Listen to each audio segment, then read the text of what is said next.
Lemonade War series, The Lemonade War. Chapter 1. Plump. Plump, noun. A drop in the activity of the business or the economy. Evan lay on his back in the dark, throwing the baseball up in the straight line and catching it in his bare hands. Flap, flap. The ball made the shifting sounds as it slapped his palm. His legs flopped in a V. His arms stretched up to the ceiling. Then the thought that if he missed, he'd probably break his nose made the game just interesting enough to keep going.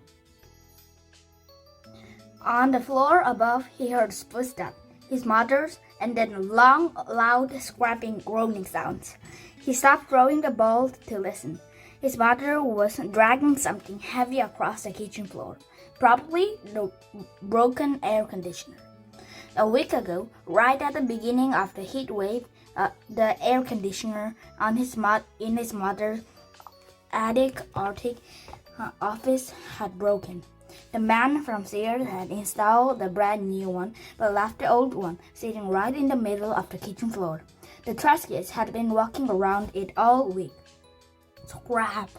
Evan stood up. His mother was strong, but it was a two-person job. Hopefully, she wouldn't ask him why he was hiding in the dark basement. And hopefully, Jessie wouldn't be in the kitchen at all. He'd been avoiding her for 2 days now, and it was getting harder by the minute. The house just wasn't that big. Evan had his hands on the railing when the scrapping noise stopped. He heard the footsteps fading to silence. She gave up. Probably the heat. He thought it was that kind of the weather, giving up kind of weather. He went back to lying on the floor. Thwap, thwap. Then he heard the basement door open. Psh. Evan caught the ball and froze. Evan? Jessie's voice sounded echoey in the darkness. Evan, you down there? Evan held his breath. He lay completely still. The only things that moved was the pins and needles prickled in his fingers. He heard the door start to close, a long breath out, but then it stopped and opened again. Footsteps on the carpet stairs. A black outline of Jessie standing on the bottom step with daylight squirting all around her. Even Evan didn't move a muscle. Evan, is that you? Jessie took one sharp step to the basement. Is that? She inches her way toward him, then kicked him with his bare foot. Hey, watch it, would ya? Said Evan, sweating her leg. Suddenly, he felt stupid lying there in the dark.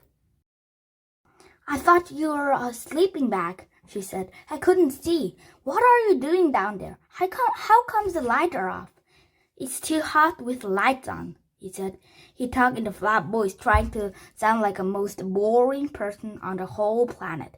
If he kept it up, Jessie might just leave him alone.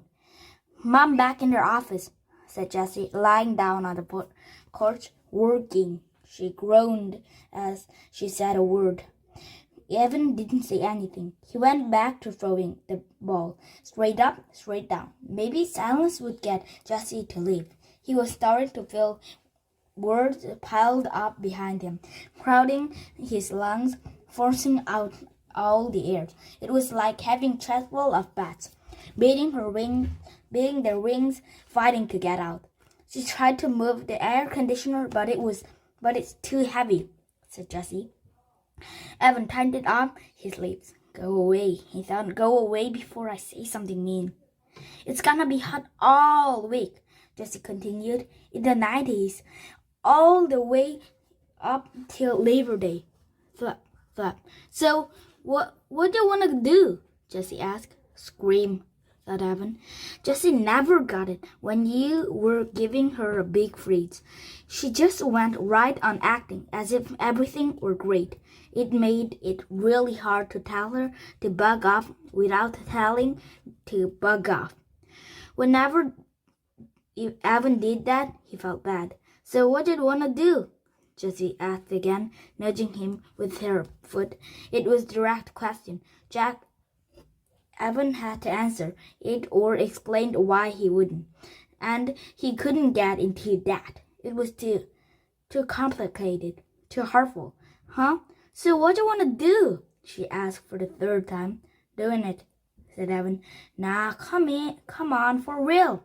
For real, he said. We could ride a bike to the 7-Eleven, she said.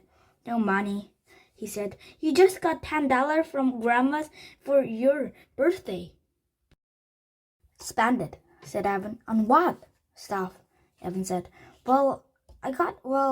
Jessie's voice dribbled down to nothing. Evan stopped throwing the balls and looked back at her. What? Jessie pulled her legs tight to her chest. Nothing, she said. Right, said Evan. He knew that Jessie had money. Jessie always had money swirled away in her lockbox, but that didn't mean she was going to share it. Evan went back to throwing the baseball.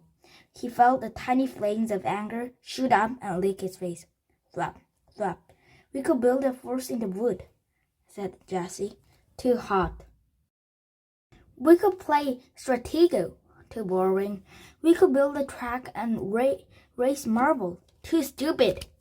A thin spider web, a spat of sweat dripped itself over his forehead, spreading into his hair. With every throw, he told himself it's not her fault, but he could feel his anger growing. He started pumping his elbows and put a little more juice on the ball. It was a flying good 4 feet into the air every time.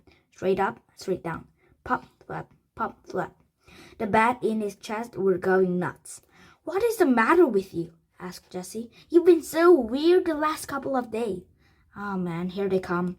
I just don't want to play the dumb game like Stratego, he said. You like Stratego. I only picked that because it's your favorite game. I was being nice in case you hadn't noticed.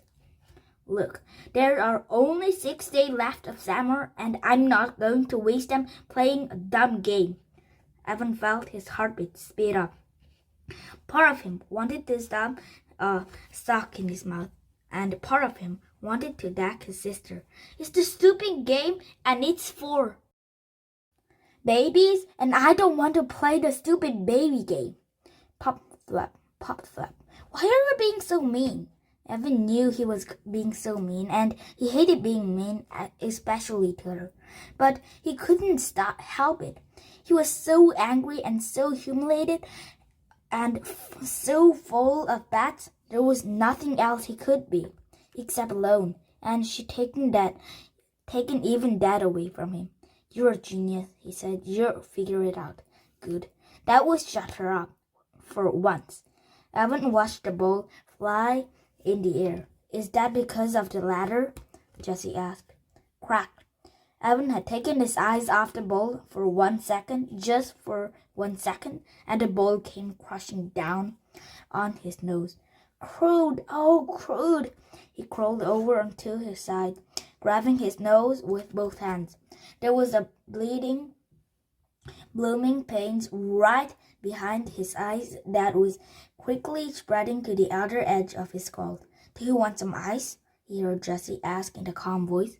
What do you think? He shouted. Yeah? He stood up. No, I don't want any stupid ice. The pain was starting to go away like a humongous wave that crashed with a lot of noise and spread, but then slowly fizzled away into nothing. Evan rolled to the sitting position and took his hands away from his nose. With his thumbs and index finger, he started to pinch the breath. Was he still in the straight line? Jessie peered at his face in the dim light. You're not bleeding, she said.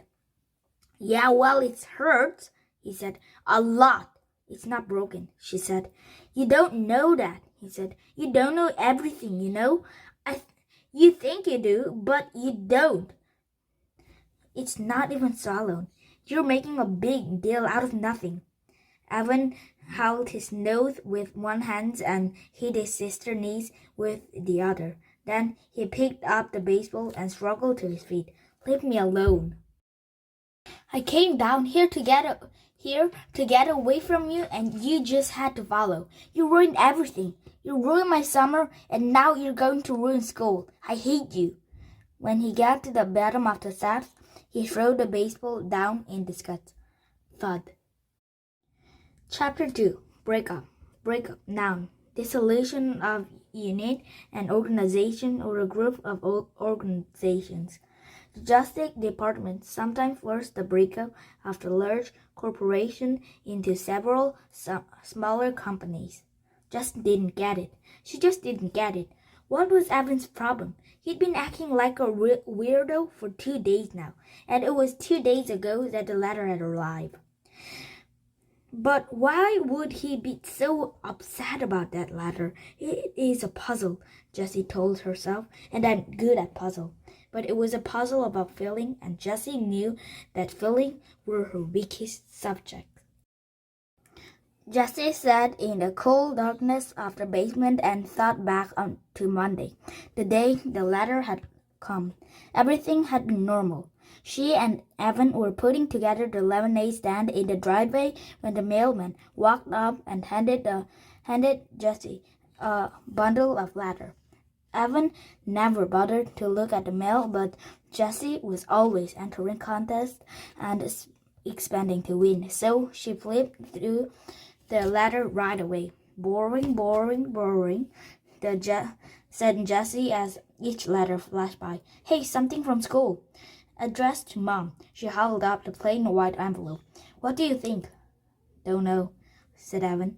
He was in the garage uncovering the small wooden table they usually use for the stand. It was buried under the 2 snow tubes, 2 boogie boards, and a garden hose. Jessie watched while Evan gave the mighty pull and lifted the table up over his head. Wow, he'd gotten so big, thought Jessie, remembering what Mom had said about Evan's growth spurt. Sometimes Jessie felt like Evan was growing twice as fast as she was. Growing up, growing away. It looked important, said Jessie. It looked like bad news. Is that she thought in her head. What were the problem? A mix-up? All the nervous he'd been feeling about skipping to 4th grade suddenly rumbled up inside her. This table's really dirty, said Evan. Do you think we can just cover it with a lot of cups and a picture and no one will notice? Jessie looked. The table was streaked and with black. No, Evan groaned. I'll clean it, said Jessie. Evan had only agreed to have a lemonade stand because it was one of her favorite things to do. The least she could do for him was cleaning the jerk off the table. Maybe, she said, holding up the envelope again. They're postponing school. Maybe the first date isn't going to be next Tuesday, you think? That's what Evan's attention. Let's ask Mom to open it, he said. Up in the humming coal of her office, Mrs. Tresky read the letter through once. Well, she said, this is a cardboard. She looked right at Evan. Jessie thought her face looked worried. Evan, you and Jessie are going to be in the same class this year. You'll both have Mrs. Overton. Jessie felt relief filled her entire body. The same class. If she could have wished for one thing in the whole world, that's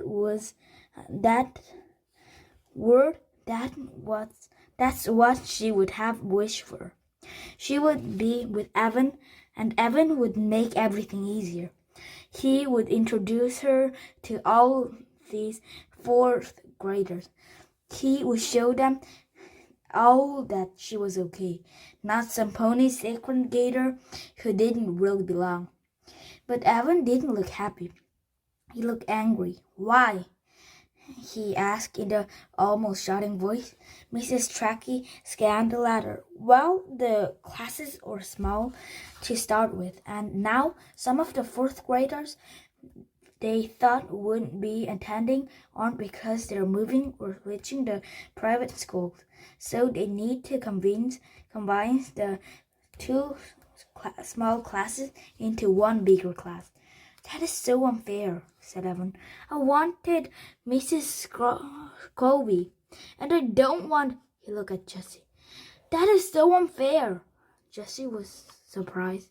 This was great news. Why didn't Evan see that? They always had fun together at home. Now they could have fun in school too. It'll be fun, she said to Evan. It will not be fun, said Evan. School isn't fun. And then he stumped downstairs and locked himself in his room for the rest of the afternoon. They never finished the lemonade stand. And here it was. 2 days later, the Evan was still all locked up, even though he wasn't in his room. He wouldn't talk to her, and he wouldn't play with her. So Jessie went up to her room and did what she always did when she was upset or sad or confused. She started reading Charlotte Webs. She had read the book about 100 times. She had all the great part, a good part, the happy part. Wilbur had just been named some pig, and he was getting all kinds of attention from the Zuckermans and the whole town. But Jessie couldn't settle into that happy feeling, the one that usually came when Charlotte said, I dare say my trick will work and Wilbur's life can be saved. Instead, she kept noticing an unhappy feeling tapping on her shoulder. It wasn't the unhappy feeling that came from knowing that Charlotte was going to die on page 171. It was Evan. She couldn't stop thinking about what he had said. Jessie could only remember one other time that Evan had said, I hate you, to her. Grandma had been over and Evan needed help with his math homework. He had that frustrated, throw-up mouth look that he sometimes got with math or spelling or writing reports. Mom called it his he's gonna blow look, but Grandma couldn't help him because it was all Greek to her.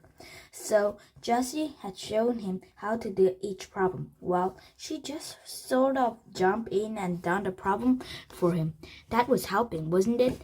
Grandma had called her the girl genius, but Evan had ripped his paper in half and run upstairs shouting, I hate you, just before slamming his door. That was last year.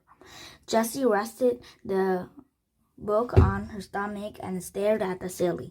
People were confusing. She'd rather do 100 math problems than try to figure out someone else's mix of feelings any day of the week.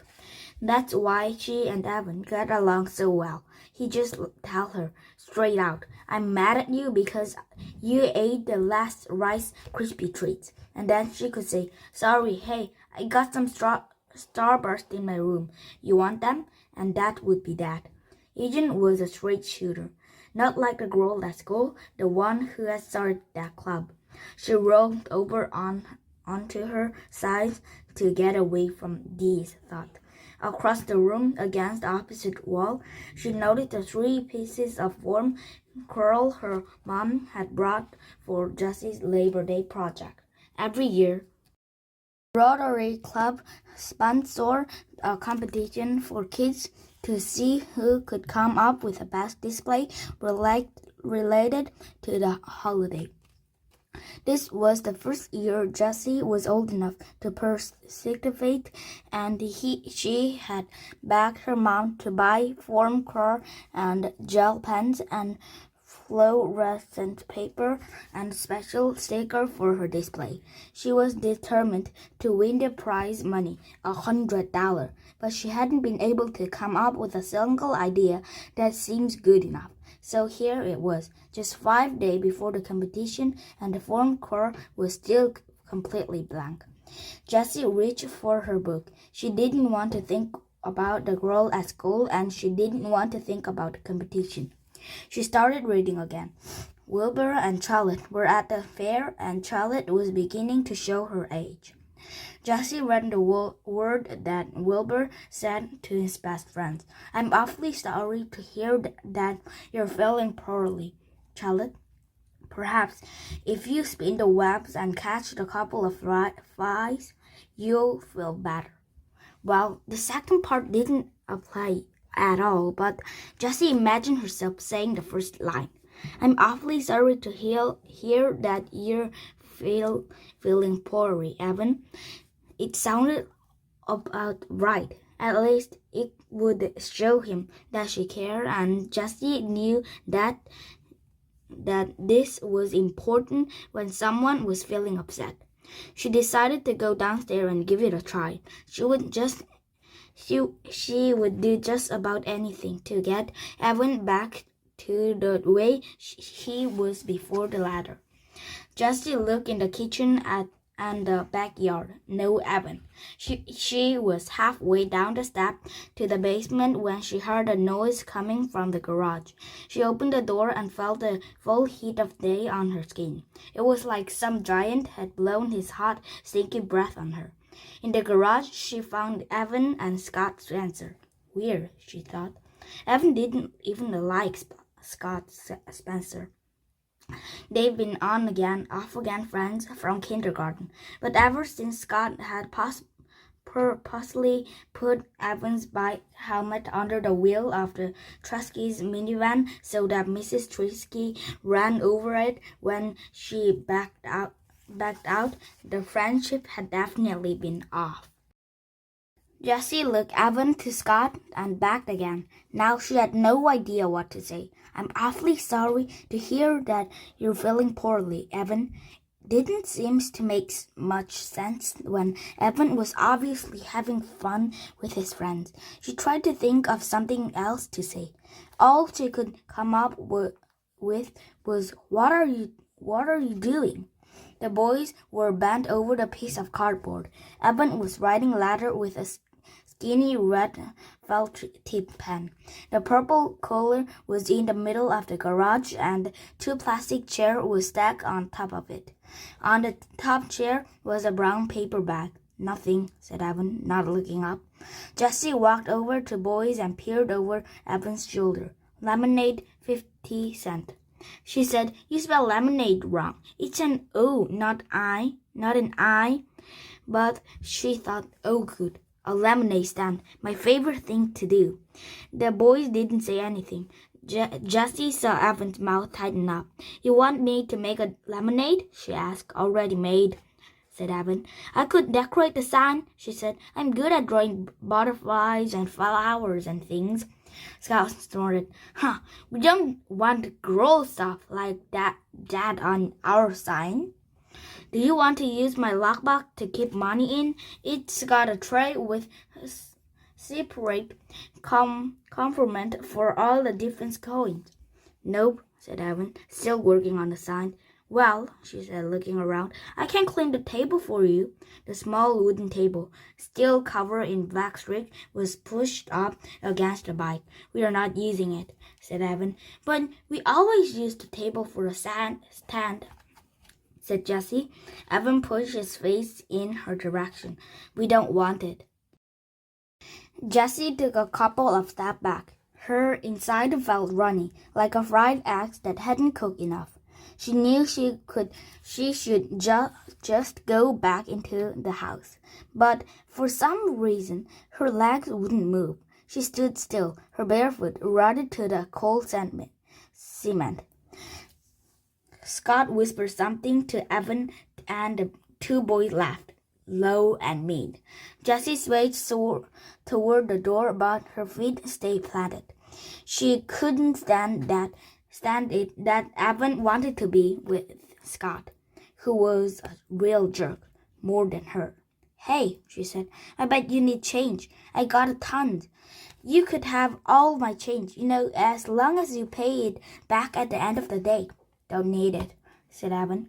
Yeah, you do, insisted Jessie. You always need change, especially in the beginning. You'll lose sales if you can't make change. Evan capped the pan with a loud snap, sunk it in his pocket. Scott's bank rolling us. His mom's kept the change jar, so we got plenty. The boys stood up. Evan held the sign for Scott and read, turning his back on Jessie. Awesome, said Scott. Jessie knew that the sign was not awesome. The letters were too small and thin to read from the distance. Evan should have to use a fat marker instead of skinny fat tip pen. Everybody knew that. There weren't any pretty decoration to attract customers, and the word lemonade was still spelled wrong. Why wouldn't Evan take a little help from her? She just wanted to help. Scott turned to her and said, "Are you really going to be in the first grade this year?" Jessie back stiffened. "Yes," she said. "Wow, that is so freaky." "It's not," she said, sticking her chin out. "It's too," said Scott. "I mean, you're a second grader and now you're gonna be a fourth grader. That's just messed up." Jessie looked at Evan, but he was busy tapping the sign to the collar. "Lots of people skip grades," said Jess. "It's not a big deal." "It's completely weird," said Scott. "I mean, you missed everything from the whole year. You missed the whole unit on Antarctica, and that was the best. And a field trip to the aquarium, and the things where we sent letters all over the country. Remember that, Evan? You've got that letter from Alaska. That was so cool." Evan nodded, but he didn't look up. It's not that big a deal," said Jessie again. Her voice stretched tightened like a rubber band. "It's like you messed a year of your life," Scott said. "It's like you're gonna die a whole year earlier than the rest of us because you never had third grade." Jessie felt cold and hot at the same time. Part of her wanted to yell, "That doesn't make any sense!" But the other part of her felt so frankish, like Scott has just noticed she had 3 legs. Evan stood up and tossed the paper bags to Scott. Then he grabbed the plastic chair with one hand. "Come on, let's go." He reached down to grab one handle of the cooler. Scott grabbed the other and together they lifted and began to walk out of the garage. "Hey, Evan," said Jessie, calling to the back. "Can I come too?" "No," he said without turning around. "Come on, please. I'll be a big help. I can do lots of things." "You're too young," he said sharply. "You're just a baby." The boys walked out. "You're just a baby." Jessie couldn't believe Evan had said that. After all the stuff they'd done together. And he was only 14 months older than she was. Hardly enough full a year. She was about to yell back something really harsh, something stinging the full of bites. "Oh, yeah." "Oh, yeah." When she heard Scott say to Evan, "Man, I couldn't believe you had to be in the same class as your little sister. If that happened to me, I'd move to South America." "Yeah, tell me about it," replied Evan, crossing the street. The word died on Jessie's lips. She watched Evan walking away, getting smaller and smaller. He was desperate here. He wasn't going to stand by her at school. He wasn't going to smooth the way for her. He was going to be on the other side with all of them, looking down on her, telling everyone that she was too young to be part of the crowd, telling everyone that she didn't belong. "Fine to you, Evan Tresky," she said as she marched into the house, her fist balled up at her sides. I don't need you and to have fun. I don't need you to run a lemonade stand. And I don't need you to make friends in the 4th grade." Halfway up the stairs, she stopped and shouted, "And I'm not a baby." Chapter 3. Joint venture. Joint venture now.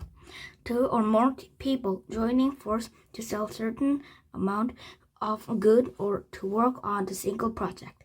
When the goods are sold or the project is finished, the joint ventures end. "Your sister is really..." "Shut up," said Evan. "Huh?" "Just shut up. She's okay. She doesn't look... She's okay. So just shut up. You okay?" said Scott, holding up his free hands to show he meant peace. Evan was getting abs on both sides. The heavy collar was banging against his inside legs with every step, and the plastic chair was scraping against his outside legs, burnished and blood-dyed. He thought to himself, all for the fun of hanging out with Scott Spencer. Why couldn't Jack have been home, or Ryan? And why did Adam have to be on the Cape? He's weak. He stunk. How far are we walking? Grunted Scott. Just to the corner. Evan watched as a drop of sweat fell off his face and landed on the hot sidewalk. We should stay in the driveway. It was shaded. The corner's better, trust me, said Evan. He remembered when Jesse had said the same word to him last summer. They were setting up the lemonade stand together, and Evan had been grumbling about dragging the cooler across the streets and down 2 houses just like Scott's. But Jessie had insisted. There's a sidewalk on this side, she said, so we'll get a foot traffic coming in both directions, and people in car coming around the curb will have time to see us and slow down. Besides, there are a bunch of little kids on the side streets, and their mother wouldn't want them crossing Diamond Road. The corner's better, trust me. And she was right. They made a tons of money that afternoon. It took 10 seconds to set up the lemonade stand. Evan unfolded a chair and sat one on each side of the cooler. Scott tilted the sign toward the streets for maximum effect. Then they both sat down. Man, is this hot, said Evan. He took off his baseball cap and wiped the sweat from his face with his shirt. Then he grabbed an ice cube from the cooler, balanced it on his head, and stuck his cap back down. Yeah, said Scott. I'm thirsty. He reached into the paper bag and pulled out the cup. It was one of these large red plastic cups that vendors use at professional baseball games. Then Scott took one of the pitchers from the cooler and filled the cup to the brim with lemonade. Hey, not so much, said Evan, pouring himself a cup too, but only part way. He gurgled down half his drink. Not bad, he said, though he noticed a dead fruit fly floating on the top. His mom had been battling the mad fruit fly infestation ever since the weather had turned really warm. The kitchen sink area where they kept the fruit bowl was dotted with tiny fruit fly corpses. Scott drained his cup and tossed it on the ground. Ah, he said, certified.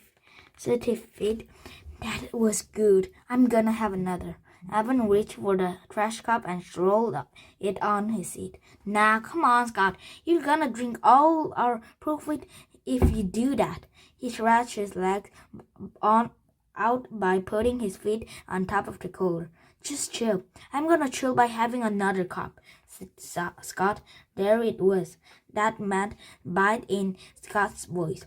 Evan's shoulders tensed up. Move your feet, said Scott. It's hot out here.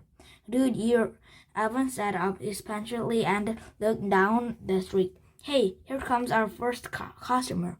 The mother pushing the double stroller came into view. At the same time, one of the kindergartners from down the street rode her bike up, noticed the sign, and quickly pedaled back to her house. Within 5 minutes, there was a small crowd of neighborhood kids, the pedestrians buying lemonade from the stand.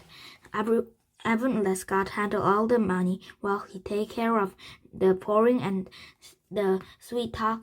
That's what his mother called it when the salesperson chatted her up. Trust me, she had once told Evan and Jessie, buying something is only half about getting something. The other half is all about human contact.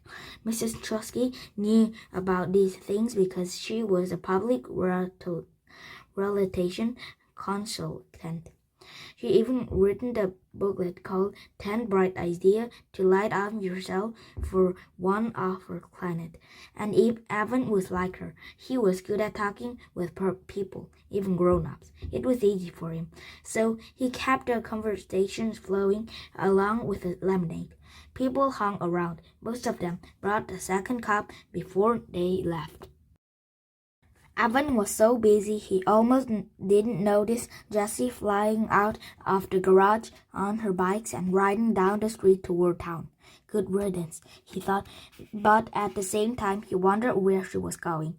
During the lull in business, Evan walked all around the stand, picking up discarded plastic cups. Scott sat in his chair, jiggling the coin in his pocket. Man, we're gonna be so rich, said Scott. I bet we made $5 already. I bet we made 10. How much do you think we made? Evan shrugged. He looked at the scaff of used cup in the hands and counted the rims.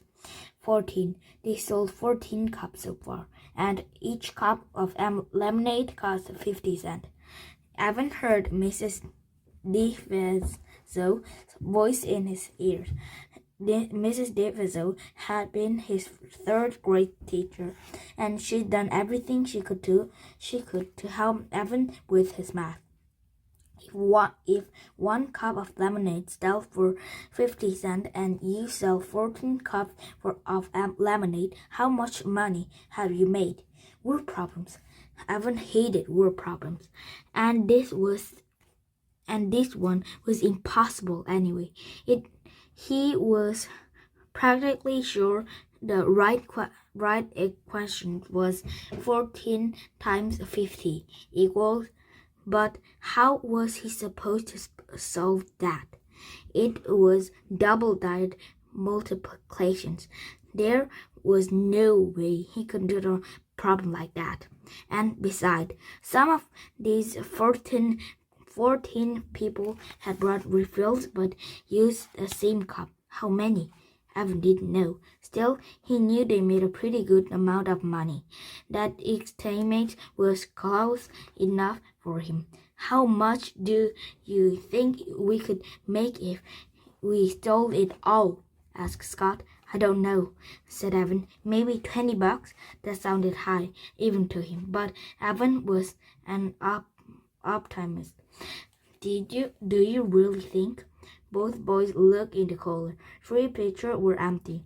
There only had half a pitcher left. You were pouring the cup too full, said Scott. You're gonna pour less in each one. You're the one who brought the huge plastic cup. You could fit the galleon in one of these, said Evan. Besides, I wasn't gonna be chintzy. There's paying the whole $50 for it. They deserve a full cup. And anyway, we can just go home and make more. My mom's had cans of lemonade in the freezer. So go home and make more, said Scott. Oh, yes, Your Majesty. Oh, High Commander, Your Infiniteness. Why don't you go make it? 'Cause I'm chilling, said Scott, leaning back in his chair with a stupid grin on his face. Evan knew he was just joking, but this was actually exactly why he didn't like Scott. He was always thinking of himself, always looking for some way to come out on top. If they were playing knockout, Scott always came up with a new rule that helped him win. If they were doing an assignment together, Scott always figured out how to divide it so he had less than work to do. The kids were whistled, no two ways about it. But everyone else was out of town. Evan didn't want to spend a day alone, and Jessie was on his poop list, as Mom called it when the dog did something he wasn't supposed to do. Evan might never play with Jessie again. Evan crossed the street and went into the house. He was surprised to find that there was no more cans of lemonade in the freezer. Wow, there had been so many this morning. Luckily, there had a can of grape juice in the freezer and a bottle of ginger ale in the fridge. It'll work, he thought. People just want a cold drink. They don't care if it's lemonade. He mixed up the grape juice at a sink. at the sink. The fruit flies were more out of control than ever. Thanks to the lemonade the boys had dribbled on the countertop. Evan sweated the couple, but most of them drifted out of his reach and settled on the footballs.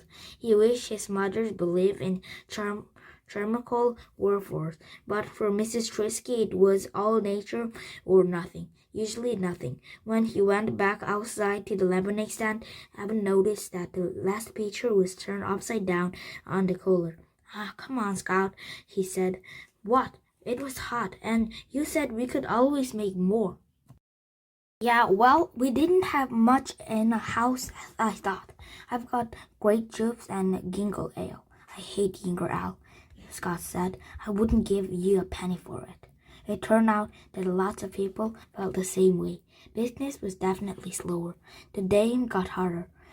The sun beat down on them so frantically that it was almost easy to imagine the sidewalk cracking open and swallowing them whole. Finding himself, Evan asked, "How much money do you really think we could make?" "I don't know," said Scott, pushing the baseball cap down his eyes. "I mean, on a hot day like this," Evan said, slowly adding the words, "or tomorrow. If we sold 8 pitchers of lemonade, would ya think we'd each make 8 pitchers? I don't know." Scott shook his head, his baseball cap face wagged back and forth. "Too hot for math, and it's summer." Evan pulled the red pen out of his pocket and started to write on the palm of his hand. 8 times 50 divided by 2? That didn't seem right. Jessie would know. She would do that math in a second. Evan tapped the pen and jammed it into his pocket. "But I bet it's a lot," said Evan. "I bet on a hot day like this, we could actually make some real money in the lemonade business." "Yeah," said Scott. "Then we'll be rich. And I've got an Xbox, the new one, with a dual controls. I've got an iPod," said Evan. He'd been saving for one for over the years, but every time he had some money to put away, well, it's just disappeared, like a $10 from Grandma. She had even written in her card, "Here's a little something to help you get the music things you want." But the money was gone. She treated Paul and Ryan to slices of pizza at Townhouse. It had been fun. "That would be so great, to listen to music whenever I want," said Evan. "I could tune you out," he added in his own head. They sat in silence, feeling the hot stuck away every bit of their energy. Evan was hatching a plan. The heat wave was supposed to last at least 5 days. If he and the friends, not Scott, set up the lemonade stand every day for 5 days, he'd definitely have enough to buy an iPod. He imagined himself wearing it as he walked to school, wearing it on the playground. "Hey, Megan, yeah, it's my iPod. Sweet, huh?" Wearing it in class, and when the teacher droned on about affectionate persons. Nah, but it would be so cool. At least there wouldn't be one thing that didn't totally think about going back to school. After 2 hours, they decided to call it quit. Sales had dropped off fast and then stopped altogether. "Hey, did you notice something?" asked Evan, stacking the chairs. "What?" said Scott. "When we started to stand, most of our business came from that direction," pointed down the street toward the curve in the road. "But after an hour, no, not one person who walked past us from that direction bought a cup. Not one. They all said no thanks and kept on walking." "Why do you think?" "Don't know," said Scott. "Boys, you're a real go-getter," said Evan. "You know that?" Scott struck him in the chest, but Evan defended and knocked Scott's cuff up. While Scott was scrambling for his hat, Evan said, "Just hang here for a minute, okay?" He set off the treat, As soon as he rounded the curve, he knew why business had fallen off so badly. There was Jessie and Megan Moriarty from his class. They were standing inside a wooden booth, and their sign said it all. Lemonade, frosty, thirst-quenching, delicious. Wow, only 50 cents for a cup. By the look of it, their business was booming. Evan watched as Jessie accepted a fistful of dollar bills from the mother surrounded by kids. And at that moment, Jessie looked up and saw him. Evan had a weird feeling, like he'd been caught chatting on the test. He wanted to run and hide somewhere. Instead, he froze. What would Jessie do? Evan couldn't believe it. She sneered at him. She stuck her head to the side and gave him his little "I'm so much better than you" smile. And then she waved the money in her hand at him. She waved it as if to say, "Look how much we've made selling lemonade, but you can't beat that." Evan turned on his heel and walked away. Behind him, he could hear Megan Moriarty laughing at him, clear as a bell. Chapter 4. Partnership. Noun. 2 or more people pooling their money, skills, and resources to run a business, agreeing to share the profit and losses for that business. Jessie had been waiting for this moment, a moment when Evan would see the lemonade stand, see the wonderful decoration they had made, see the crowd of people waiting the line, see more Megan Moriarty standing by her side. He would see it all and be so impressed. He would think to himself, "Wow, Jessie is one cool kid. She sure knew how to run a lemonade stand right." And then he'd jug over and say, "Hey, can I help you?" And Jessie would say, "Sure. We're hoping you come over." And it would be like old time. Why hadn't it worked out like that? With one part of her brain, Jessie continued to take money from customers and make change. That was the part of her brain that worked just fine. With the other part of her brain, Jessie went over what had happened with Evan. That was the part of her brain that tended to run in circles. She and Megan were selling lemonade. Business had been good. Then Mrs. Pearlie, a neighborhood mom, walked up.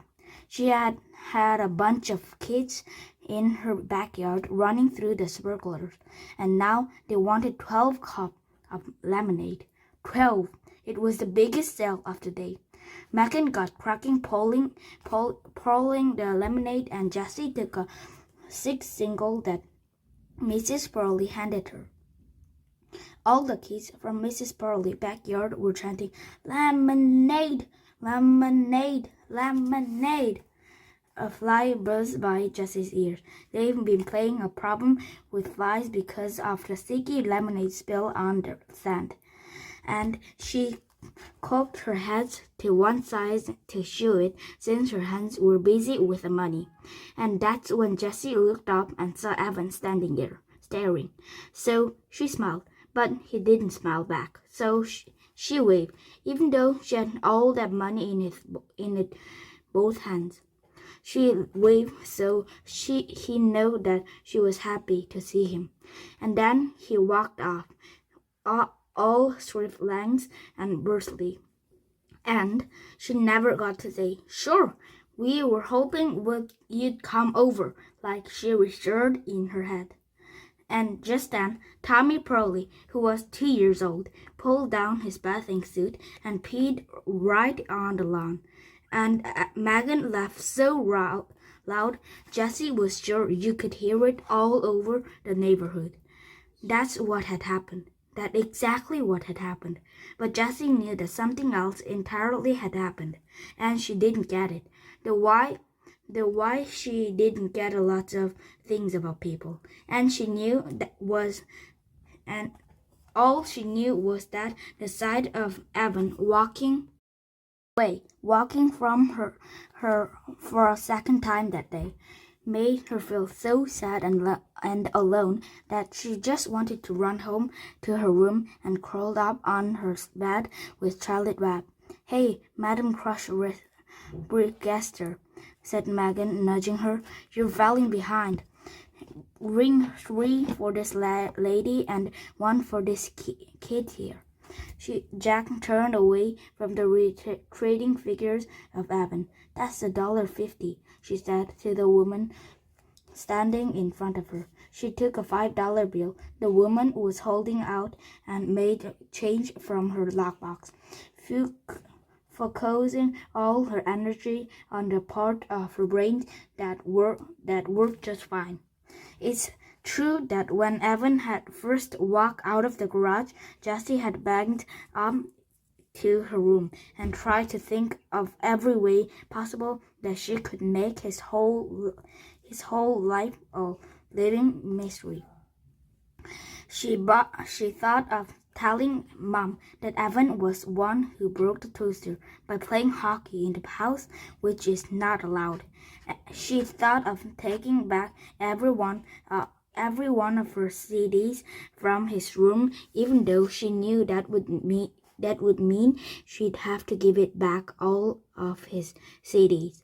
She even thought of putting peanut butter in his shoes. This was something she read in the book, and she loved to imagine that moment of horror when he somehow gotten dog dew inside his suit. But when these ideas had finished bouncing around her brain, and when her breathing had returned to normal and her fists weren't clutching at her side anymore, she knew that what she really wanted was to get the old Evan back, the one who was so much fun to be around, the one who helped her out of every jam, like when she ate all the rolled-up donuts that Mom had set aside for the Girl Scout meeting, and Evan had ridden up his bike to the 7-Eleven and brought a new package before Mom even noticed, or when she not accidentally, but how was she supposed to know? Picked the red flowers in Grandma's garden that were a hybrid experiment. Evans had said they both done it so that Grandma's disappointment was spread around. Or the time that Jessie had smashed the ceramic heart that Daddy had given her because she was so mad that he had left them. And then, when she had cried about their broken heart, Evan had glued every single last piece back together again. She wanted back to the Evan who was her best friend, but Evan didn't want her because he thought she was a baby and she was going to embarrass him in Mrs. Overton's class. So she had to prove to him that she was the big kid, that she could keep up with the crowd, that she could fit in with his 4th grade class. "I'll show him I can sell lemonade too, just as good as him and Scott. I won't embarrass him." Jessie got so down to business. She knew she needed a partner. From past experiments, she learned that having a lemonade stand alone wasn't considered cool. It was considered pathetic. And her partner would have to be a 1st grade girl because that's what it was all about, showing she could fit in with a 1st grader. So the question was who? It had to be a girl who lived in a neighborhood or at least close enough to bike to her house. And it had to be someone that Jessie had talked to at least once. No way she called up the girl she never even talked to. And it had to be someone who seems nice. This last part was a problem because Jessie knew that she often thought people were nice and then turned out to be not nice. Case in point, these second-grade girls. So Jessie decided it would be someone who Evan thought was nice. Evan knew about these things. He was the one who had explained, with his big arms around her shoulders. Jessie, these girls are making fun of you. They're not nice. When Jessie thought about these different requirements, there was only one obvious answer: Megan Moriarty. She lived less than 3 blocks down the street.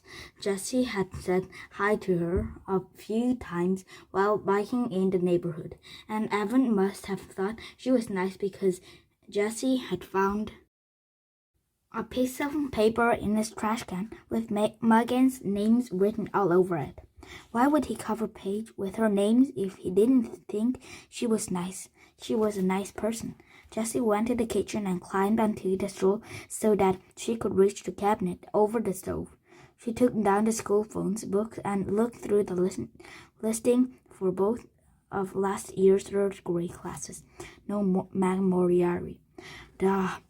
Jessie remembered. She'd moved in halfway through the school year. With a stinking heart, Jessie checked the town phone book. No Moriarty family listed on Diamond Road. Okay, said Jessie, slapping the phone book shut and putting it back in the cabinet over the stove. Time for plan B. Jessie went to the hall closet and got out her backpack, which had been hanging there, empty since the last day of school. Inside, she put 3 cans of frozen lemonade from the freezer and her lockbox full of change. She put a $10 bill, still paper, clipped to last year's birthday card from her grandmother, in her top desk drawers. Then she went to the garage, strapped on her helmet, and rode off on her bike. As she left the driveway, she could see Evan and Scott lemonade stand on the corner, but she was careful not to make eye contact. She didn't want to talk to Evan until she was ready to, ta-da, impress him. Her heart leaped when she imagined him ditching Scott to be with her. Megan's house was so close that Jessie got there in less than 30 seconds, and less than 30 seconds wasn't nearly long enough for her to plan what she was going to say. She rode back and forth in front of the house about 15 times, trying to pick the right words. What are you doing? A voice shouted from the upstairs window. Jessie slammed on her foot brakes and looked up. Megan was staring down at her. She looked huge. Her voice did not sound nice. Riding my bike, said Jessie. But why are you riding back and forth? Asked Megan impatiently. In front of my house. I don't know, said Jessie. You want to play? Who are you? Asked Megan. Jessie, said Jessie, pointing down the street toward her house. Evan's little sister? Asked Megan. Jessie felt like a deflating balloon. Yeah. Oh, said Megan. I couldn't tell 'cause of the helmet. Jessie took off her helmet. So, you wanna? She asked. There was a long pause. Where's Evan? Asked Megan. He's out somewhere with a friend, said Jessie. Oh, said Megan. Jessie looked down at the ground. People tell you things. Evan had told her once. With their hands and their face and the way they stand, it's not just what they say. You gonna pay attention, Jess. You gonna watch for the things they're saying, not with their word. Jessie looked back. It was hard to see Megan's at all. She was so far up and behind the window screens. Jessie sucked in her breath. Do you want to do something? After another long pause, Jessie started counting in her head. 1 1,000, 2 1,000, 3 1,000, 4 1,000, 5 1,000, 6 1,000. Sure, said Megan. Then her hand had disappeared from the window. A minute later, Megan was at the front door. Hey, she said, opening the screen. Jessie raised her hands in something that was halfway between the waves and the salad as she walked in. Her sweaty bangs stuck in her forehead where the helmet had mashed them down. She was so nervous about saying something stupid she didn't say anything at all. Megan leaned against the banisters of the stairs and crossed her arms. "So," said Jessie. She stared at Megan, who was fitting with 7 or 8 bands bracelets on her arms. Jessie counted 2 Livestrongs, 1 Red Sox World Champs, 1 March of Dimes, and 1 Race for a Curl. "What's that one?" she asked, pointing to a band bracelet with a tiger stripe. Megan stretched it off her wrist and gave it to Jessie. "It's for the Animal Rescue League. My mom gave them some money, so they gave us this and bumper stickers. I've got 22 band bracelets." "Cool," said Jessie, handing the bracelet back. Megan flipped it back on. She continued to play with the bracelet on her arms, running them up and down, up and down. "So what do you want to do?" asked Megan. "I don't know," said Jessie. I don't know. Let me think. We could have a lemonade stand." Said Megan, sounding bored. It'll be fun. Come on." "We don't have any lemonade," said Megan. "I've got 3 cans," said Jessie. She slipped the backpack off her back and dumped out the 3 cans of frozen lemonade. Her lockbox came rattling out too. "What's that?" asked Megan. "My lockbox," said Jessie. "We can use it to make change." She felt her face getting red. Maybe 4th graders were supposed to have lockboxes? "How much money have you got?" asked Megan. "You mean in change or all together?" Megan pointed at the lockbox. "How much is in there?" $4.42, 14 quarters, 5 dimes, 3 nickels, and 27 pennies. Just didn't say anything about the $10 she left at home. Both of Megan's eyebrows shot up. "Exactly?" she asked. What does this eyebrows mean?" Jessie wondered in a panic. Why was Megan smiling at her? "Jessie, these girls are making fun of you. They are not nice." Jessie didn't say anything. She had a sick feeling in her stomach that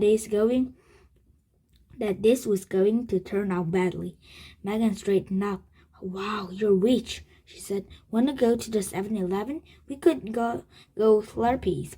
But Jessie pointed to the cans of lemonade on the carpet hallway floor. The frost on them was already starting to sweat up. "We could do the lemonade stand later," said Megan. "Maybe."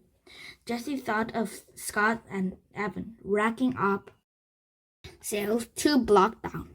How was she going to prove herself to Evan if she couldn't even get Megan to have a stand? "How much the lemonade stand first?" Jessie said, "and then Slurpees with our earnings. I bet we could have enough for chips and gum." "You think?" said Megan. "I know," said Jessie. "Look." She held out the can of lemonade. It said right on the can, "You're 64 ounce. So we've got 8 cups from each can to sell each cup for $1/2. So that's $4. And then there's 3 cans, so that's $12 all together, right?" The number flashed in Jessie's brain so fast, she didn't even need to think about what she was multiplying and dividing and adding. It just made sense to her. "Hey, how old are you?" Megan asked, looking at her sideways. 8, said Jessie, "but I'm be 9 next month." Megan shook her head. That math doesn't sound right. "No way we can make $12 from just 3 little cans." "Yeah, said Jessie. "I'll show you. Do you have a piece of paper?" Jessie started to draw pictures. She knew that other kids couldn't see the numbers the way she did. They needed the picture to make a sense of math. Look, she said, here are three pitchers of lemonade, 'cause we've got 3 cans of lemonade, and each pitcher got 64 ounces in it. Now, when we pour the cup of lemonade, we'll pour 8 ounces, 'cause that's how much cup hold. You don't want to pour less than that, or people will say you're being a cheapskate. So each pitcher is going to give us 8 cups, 'cause 8 times 8 equals 64, right? Now we sell each cup at 50 cents. That's a fair price. That means that every time we sell 2 cups, we make $1, right? Because 50 cents plus 50 cents equals $1. So look, I'll circle the cup by 2s, and that's how many dollars we make. Count them. Megan counted the circle pairs of cups.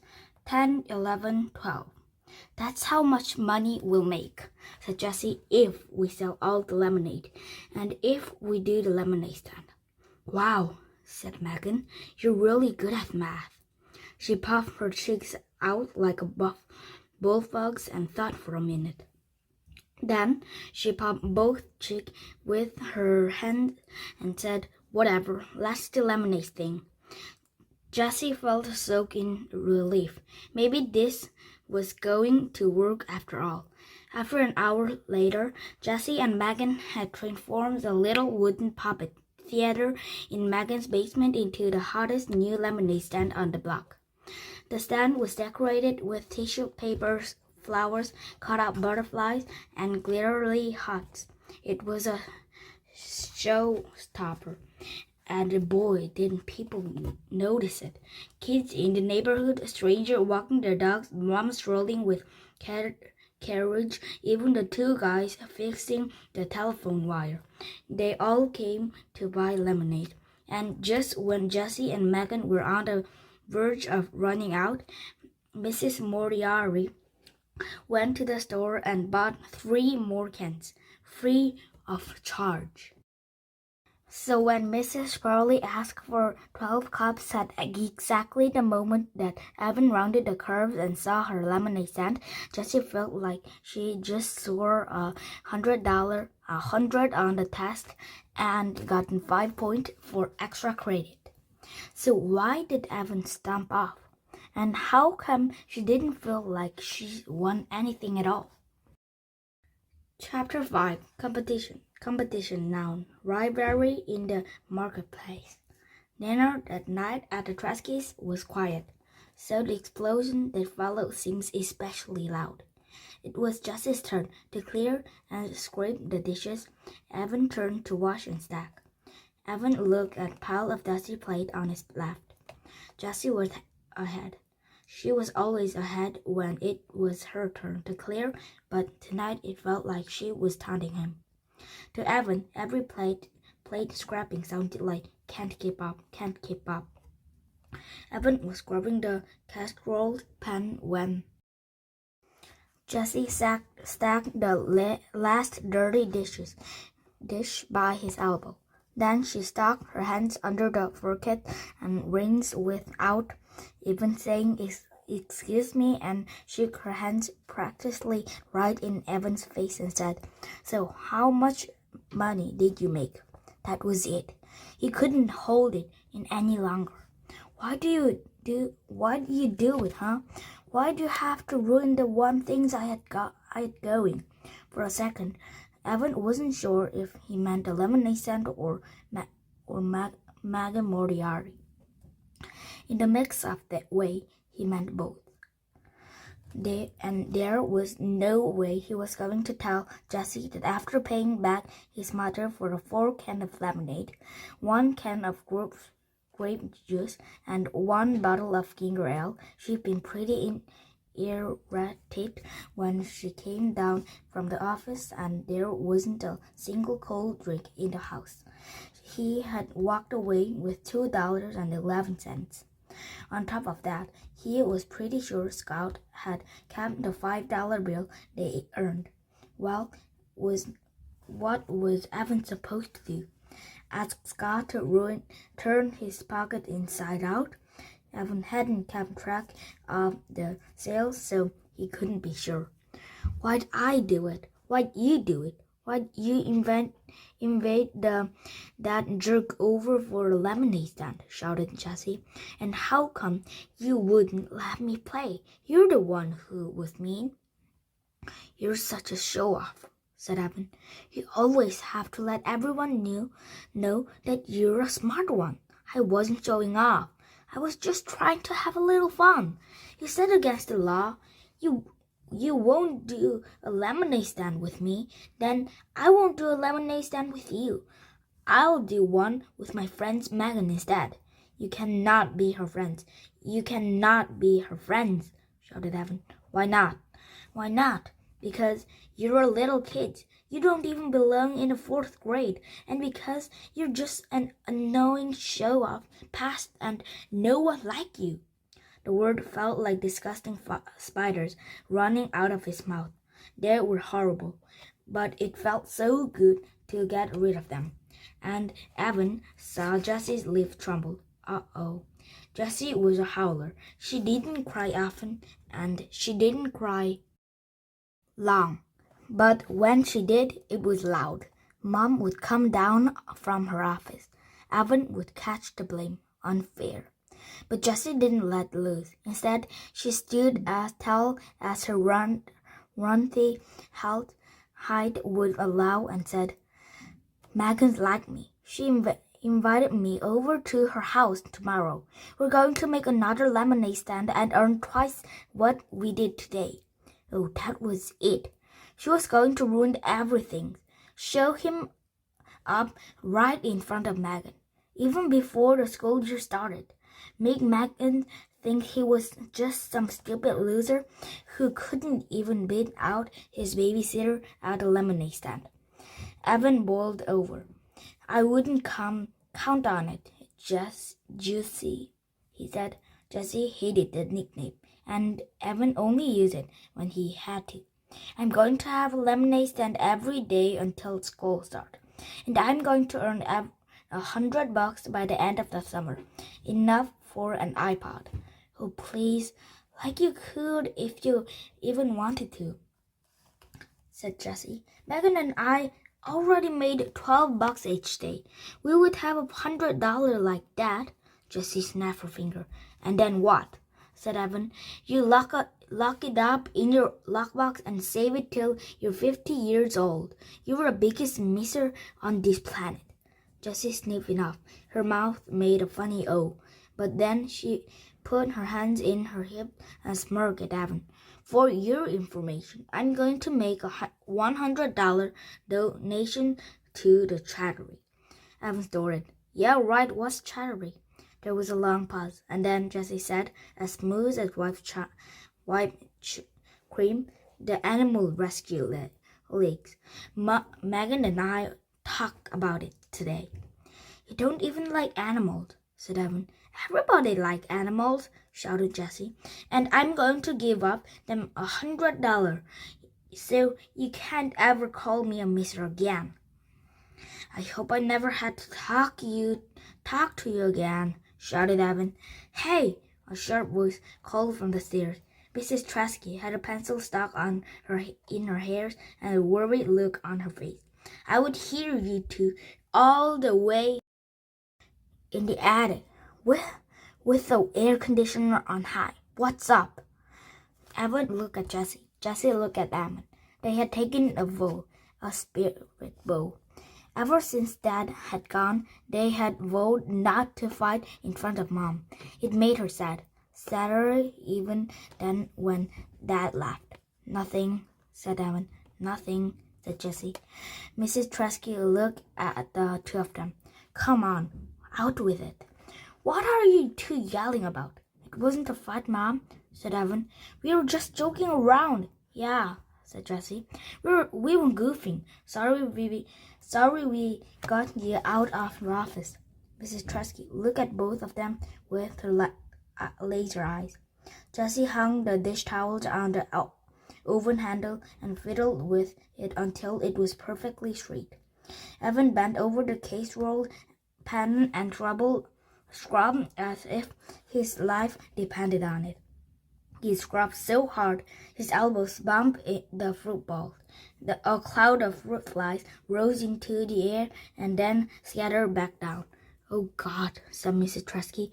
"Would you look at these fruit flies?" Her shoulders slumped. "All right, well, I'm going back up. Can you guys handle showers and reading, and then I'll be back to talk and turn off lights?" "Sure, Mom," said Jessie. "No problem," said Evan. Mrs. Tresky disappeared upstairs. Jessie turned to Evan at the sink. Let's make a bet, she said. "Whoever earned $100 wins, and the loser had to give all their earning to the winner." Evan shook his head. "No, not fair," he said. You've already got money saved up." "That money doesn't count," said Jessie. "We start with today's earning, and it's all got to be from selling lemonade. No mowing learned or sweeping out the garage or anything else."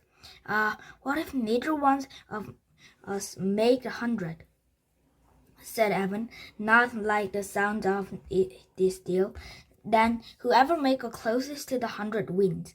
And if we both make over the 100, whoever makes the most money wins the bet." "When do we count up the money?" asked Evan. Jessie thought about that. "Sunday night, right before the fireworks." She looked straight at Evan. "Wanna say?" Evan didn't like bets. He really wasn't that into competition. He loved to play basketball and always gave it his all. But winning or losing, it didn't make much difference to him. He just liked to play. But this was different. This mattered. If he didn't beat Jessie at his bet, if he couldn't win against his little sister in the lemonade war, then Evan thought of the soldiers stretching in front of him. It was all over. He might as well just given up on everything right now. It's a bet. $100 by Sunday night. Winner takes all. He shook his wet hands over the strings, dried them on the dish towel, and gave Jessie his most menacing look. "You better pray for mercy." Chapter 6. Underselling. Verb. Pricing the same good for less than a competition. Jessie knew that Evan was up to something. First of all, there was all this phone call last night. At least 10 of them. Then he came knocking on her doors this morning, asking if he could have the piece of worms course she had leaning against her bedroom wall. "No way," she answered. "That's for my Labor Day display." "Oh, give it up. Today's Thursday. The contest is on Monday, and you don't even have an idea," Evan said. "I do too have an idea. I'm just not telling you." Jessie still didn't have a clue about her Labor Day project, but she was going to give Evans his self-evidence of knowing that. "Then how come you hadn't done anything?" Evan said, pointing at the blank form curls and the bag of untouched art supplies. "You're supposed to have picture and types of information and a big title. You're supposed to be like a school report." Jessie scrunched her eyes and pursed her lips in "You're such an idiot" look. "Don't worry, it's going to be great, and it's going to win first prize. And anyway, Mom brought all this surprise for me, and I'm not giving anything to you." Jessie heard Evan mutter, "Mister," just as she slammed the door in his face. And now 3 of Evan's friends were over, Paul, Jack, and Ryan, and all 3 of them. 3 had shown off with paper bags, and they were all in the garage making a lot of noise with a big "Keep Out" sign taped to the door. Not that Jessie would have gone in there anyway. Who cares what a bunch of boys are coming? But she wished Megan had invited her to come over before lunch instead of after. Jessie went into the kitchen to make a turkey sandwich. The boys had left a slimy mess of peanut butter, Doritos, and yes, sticky bottles of lemonade mix. Jessie quickly looked in the trash can under the kitchen sink. There was 12 empty cans of frozen lemonade mix. 12. That was 96 cups worth of lemonade. 96 possible sales. Holy cow. Where had Evan got the lemonade? He hadn't got to the store and he didn't have any money anyway. Then Jessie remembered the paper bag that Paul, Ryan, and Jack had carried in. She bet boys had all raided their freezers and brought over the trash. That didn't seem fair. She and Megan had to buy their lemonade today using the money they made yesterday. How were they going to stay ahead of the game if the boys had free lemonade to sell? Think, Jessie, think, she whispered to herself. She couldn't let these boys win. By the time she finished her lunch and cleaned up her mess, she wasn't going to lift a finger to clean up the boys' mess. She had a beginning of a plan in her head, which is why she found it doubly confusing when she knocked on Megan's screen and Charlie Brownwell came to the door. Jessie had been all ready to say, "I've got a great idea," but there was Charlie looking down at her like she was an earwig. Is Megan home?" asked Jessie. Charlie didn't open the screen door as she looked left and right behind Jessie. "Where's Evan?" "Huh?" said Jessie. Megan's come running down the stairs carrying the bowl of nail polish. "Oh, hi, Jessie," she said, opening the door. She poked her head out and looked around. "Where's Evan?" "He's at home. Why?" "Why?" said Jessie. Carly made a noise like a snoring hippopotamus. "I thought you said he was coming," said Megan. "No, I didn't," said Jessie. "You said it would be fun to make lemonade stand with all three of us. And I said, yeah, that would be fun." "So didn't he want to?" asked Megan. "I'd never asked him," said Jessie. "Oh, I thought you were going to," said Megan.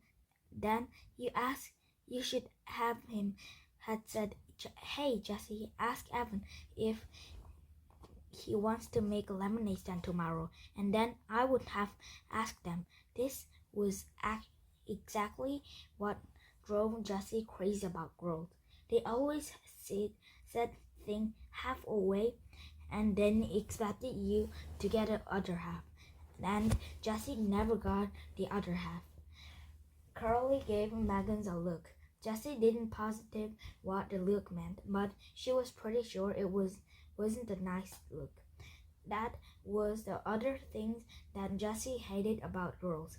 They were always giving looks that contained all kinds of strange and complicated message. Last year in the second grade, there had been 4 girls who was already always exchanging looks with one another: Becky Baker, Lorley, Son, Andrea Hennessy, and Ellen Gurlett. Jessie watched them and knew that Evan was right. They talked up without word. They used their eyes to pass secret message. She also knew they didn't like her, but only because Evan had finally explained it to her over Christmas vacation. Jessie was surprised when he told her this. They laughed so much. How could they be mean? There were the 4 who started the club, the Wild Hot Jelly Beans Club, or as they call it, the WHJ Club.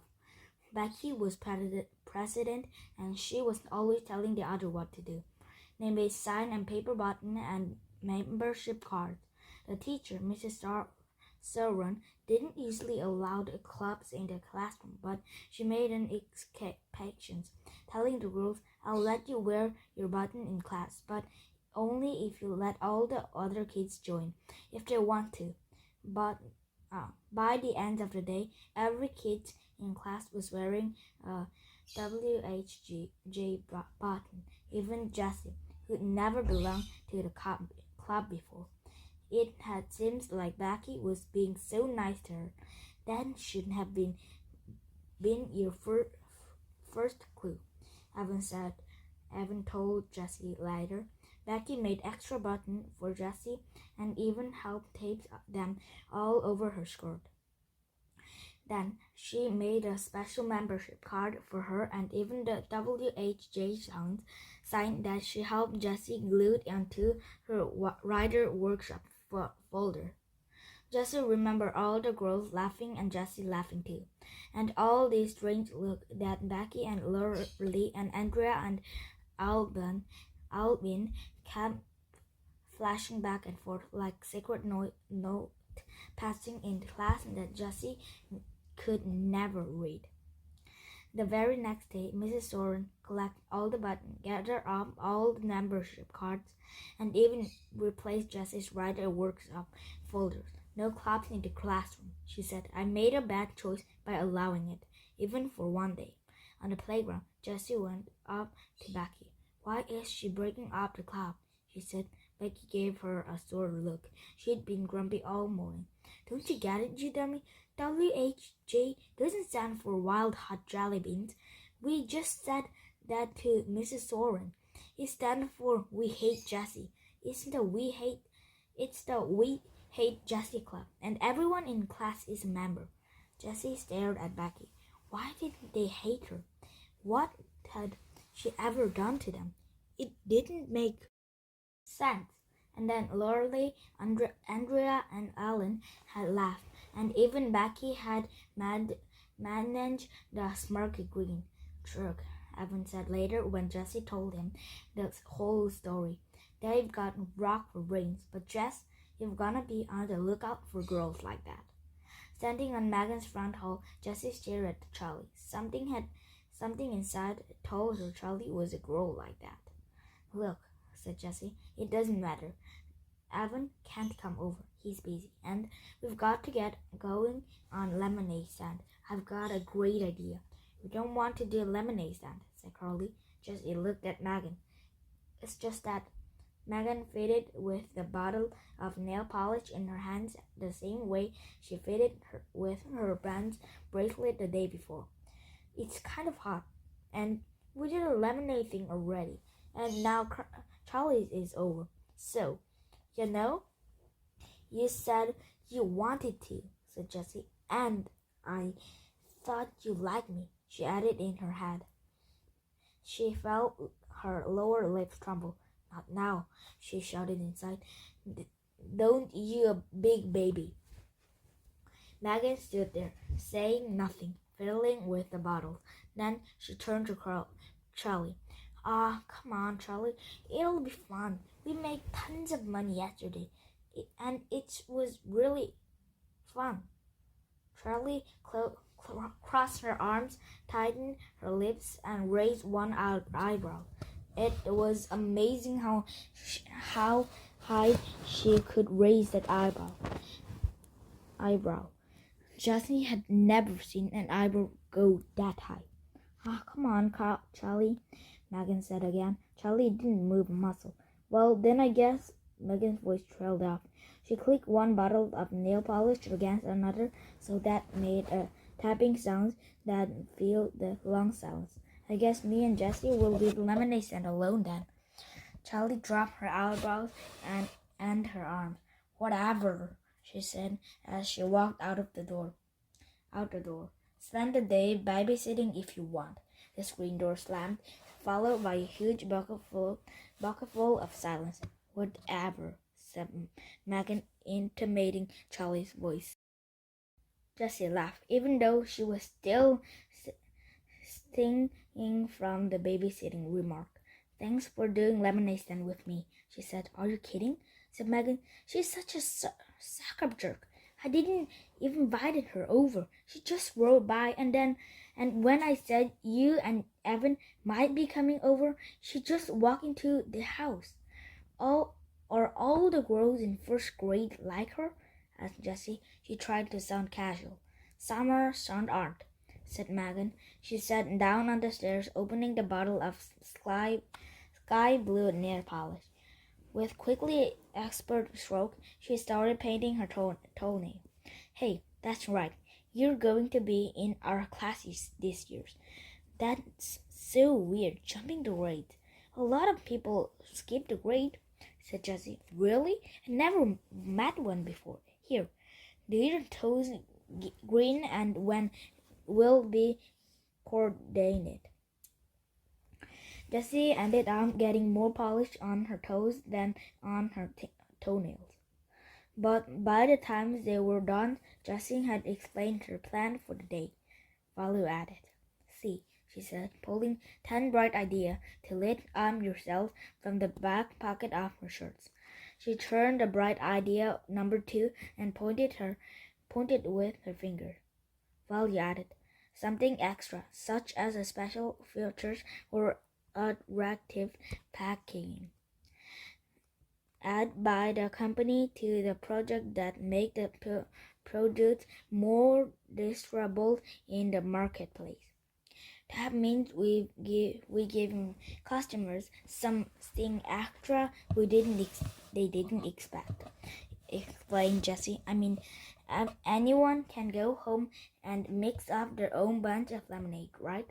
So if we want them to buy from us, we've got to give him something extra. We added value. Great, said Megan. What are we going to add?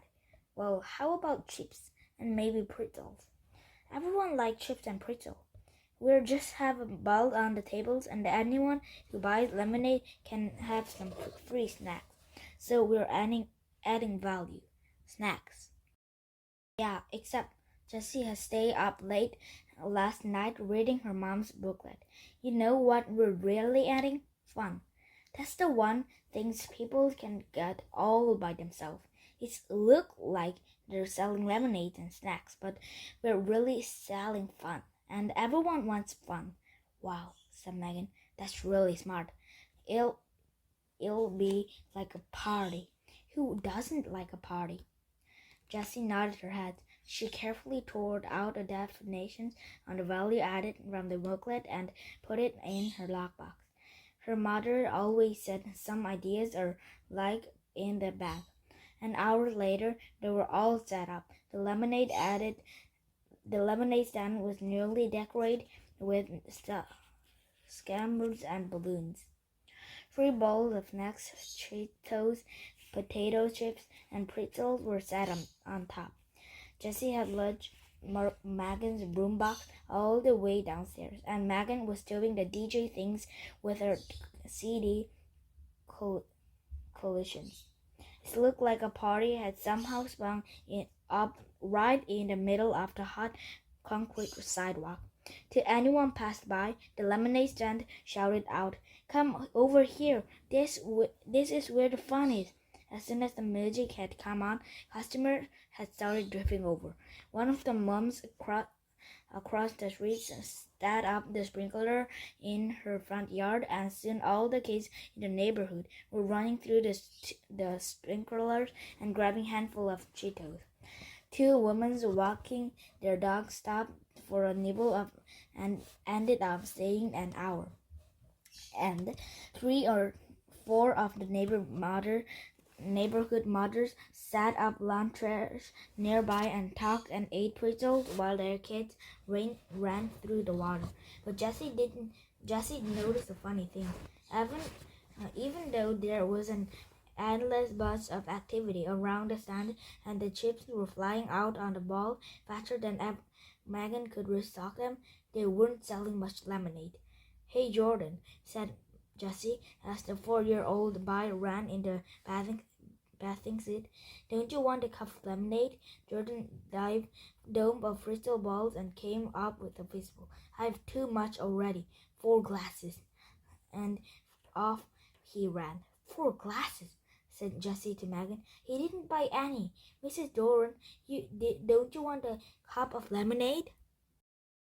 "Sorry, Jessie, I have to pass," said Mrs. Doran. "I have 2 already, and I'm trying to cut down the sugary drinks."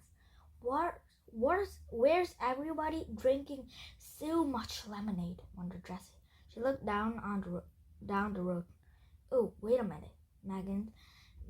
Megan, hold down the fort, said Jessie. I'll be right back. Sure thing, said Megan, dancing to the music. This lemonade stand was the greatest idea. It's like a birthday for a whole neighborhood. Jessie headed down the road. As she rounded the bend, she prepared for the worst. Evan's lemonade stand crowded with customers, but there was nothing, absolutely nothing. The corner was desert. She crossed the streets and went into the garage. There was a cooler, dirty and empty. There was the stack plastic chairs, 4 of them this time. And there was, wait a minute, these were new signs. Jessie pulled out 3 large pieces of warm coral. On the back of each one was part of the Penguins project Evan had done the last year in 3rd grade. On the front page were big letters. Slow down, cheapest lemonade in town. Ahead. Yesterday price, today lemonade. You won't believe your eyes. Ice cold lemonade, just 10 cents a cup. Jessie couldn't believe her eyes. 10 cents a cup. That was crazy. Even if they sold all 96 cups, they only make $9.60 and split 4 ways. That was just $2.40 for each boy. Evan was never going to earn $100 with that kind of profit. Jessie went down into the basement. Evan and Paul were playing their air hockey. Whoosh! The puck of flew into Evan's goal, and Paul threw his arms into the air with a victory V. Oh snap, said Evan. You're winning. Winning? Winning? Are you kidding me? Said Paul. Then he dropped his voice to the gravelly world and said, I don't play to win, I play to proversize. Just like that muscle-wise actor in Agent Down, the movies that all the boys were talking about. Paul was even flexing his muscle like that actor, except that Paul didn't have any muscle. At least none that Jessie could see. When Paul saw Jessie, he dropped his arms. Hey, he said. Paul was Jessie's favorite and favorite of Jessie's friends. He always joked around with her, but in a nice way, and he never minded when Evan invited her to come along with them. Hey, said Jessie, what's up? Evan turned off the air hockey table. Nothing, he said. We were just going out. Paul dropped his hockey paddle into the table and followed Evan into the garage. Jessie trailed behind. What are you doing? She asked. Down to the tracks, said Paul as he strapped on his bike helmet. We put pennies there this morning, so we're gonna get them now. Squash. Yeah, wanna... Yo! Shouted Evan. Might be, muttered Paul. So, see ya, he said to Jessie. Jessie hated this feeling of being shut out, like she wasn't wanted. Evan had never made her feel that way before, even when sometimes he did want to be just with her friends. He always says something like, we're going to go shoot hoops, just the 2 of us. But when we got back, we'll play the spud with you, so that she knew she still liked her, even when she wasn't invited along. But this was like he hated her, like he never wanted to play with her again, and Paul was going right along with it. Jessie scowled. So you really cleaned up today's at the lemonade stand, huh? She said. Yeah, we stalled out, said Evan. So what did you make, like $3? She asked. Actually, we made up tons. What was it, Paul? $45, said Paul. Jessie's mouth went slack. $45? There's no way, she said. Not a 10 cent a cup. Oh, just our little girls paid that, said Evan. The grown-ups are all gave up way more. That's too cheap, they said. It's such a hot day and you're working so hard. Here, take $1. Keep the change. It was crazy. Unreal, said Paul. They kept pushing all this money at us 'cause they thought it was so sweet we were selling lemonade for a dime. We made a killing. Bright idea number 5. Jessie remembered it immediately. That's called goodwill, she said slowly, picturing the exact page from her mother's booklet with the definition on it. Goodwill.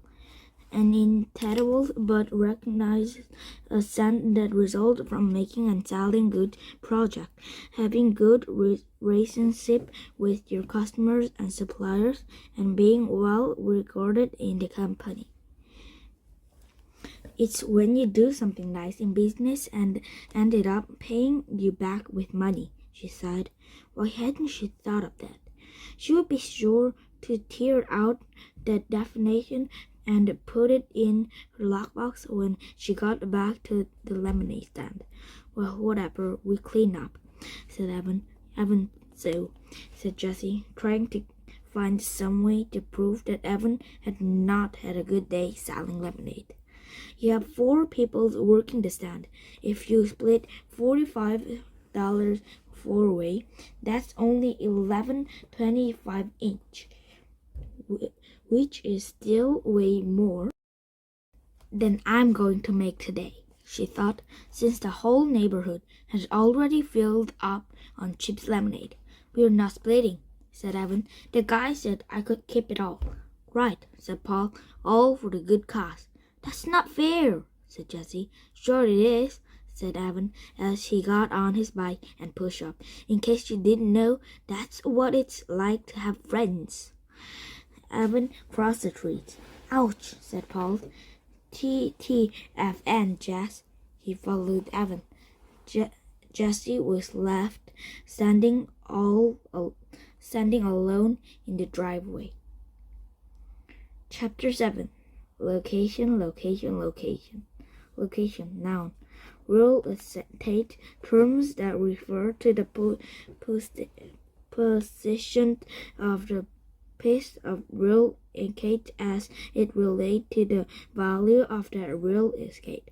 Evan was in trouble. So far he earned $47.11, which was more money than he ever had in his whole life. But today was Friday. There was only 3 days left. 3 days to beat Jessie. He needed to earn almost $53 to win bet. And that means each day he had to earn. Evan tried to do the math in his head. 53 divided by 3. 53 divided by 3. His brain spun like a top. He didn't know where to begin.